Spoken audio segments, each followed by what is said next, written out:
We know her so well. She's on our currency, she's on our stamps.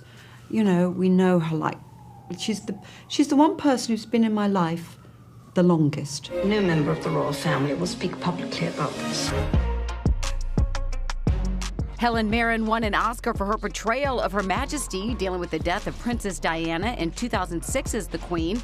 And playing Elizabeth was an eye-opener for Helen, who never considered herself a royal supporter.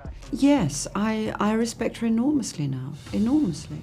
My attitude has substantially changed. I do strongly believe she's a decent and an honest and a truthful person, full of a sense of responsibility to her role, to her place in history.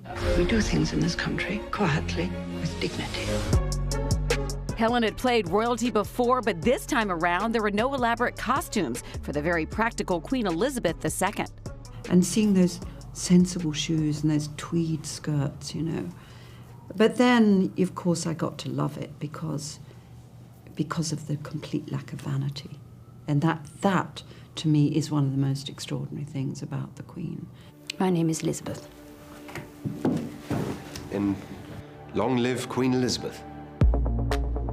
Claire Foy won 2 Emmys for playing Elizabeth in The Crown, and she admitted she wasn't very knowledgeable about the Queen when she got the part. I didn't know anything either, especially not about them as people. I think you probably know the benchmarks of, you know, what happened, especially in our lifetime, how she came to the throne and the difficulties in their marriage and all those sorts of things. Never knew anything. The crown has landed on my head. But one personal aspect of the Queen left a lasting impression on Claire, as she revealed in this interview with Chelsea Handler. The thing I think that surprised me most was the idea that she only learnt she was going to be Queen when she was 10. And what that must do to a 10-year-old to suddenly think, oh my God, hang on. And then for it to come off the back of your father dying.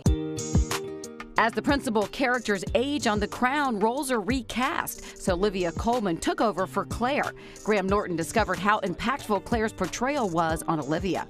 Are you in any way having to be a continuation of Claire Foy? Yeah, my first few weeks I was just trying to do an impression of Claire. So I was thinking, what would Claire do?